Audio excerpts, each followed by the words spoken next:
The diesel buses that we already had were doing fine, but we wanted to transition to alternative fuel.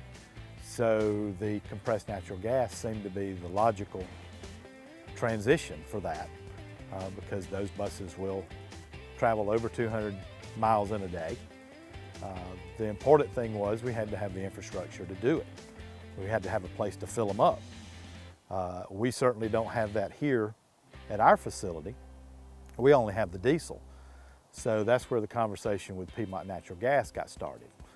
And several years after we kind of started that conversation, Piedmont Natural Gas came back and told us that if we made a commitment to go to compressed natural gas, they would build the station. And it's a fast fill compressed natural gas station. The buses so far, we've had them since 2016, have been the best buses that we've had from a maintenance standpoint.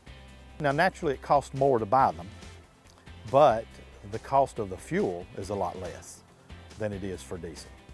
So from a maintenance standpoint, fueling standpoint, the cost that we pay in the upcharge in the front end when you buy the buses, we're able to realize that money back in about 3 to 3.5 years.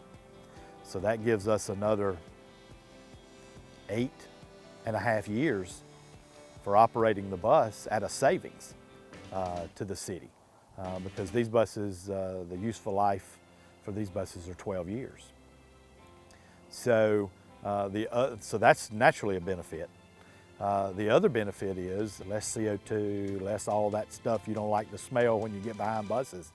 So our diesel buses will run out in the more open areas, in our rural runs, where there's not that kind of density of homes.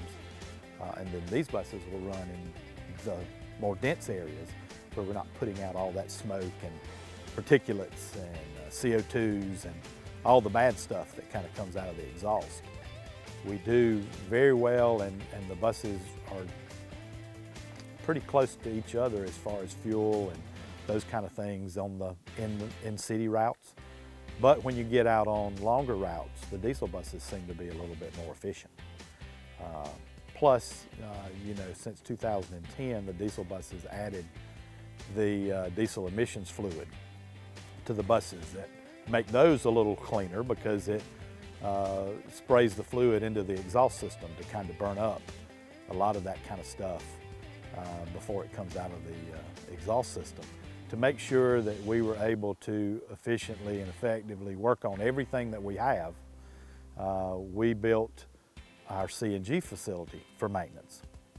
That way we can do any type of maintenance, whether it minor, whether it major, and those type of things. And we can also work on other buses in there too.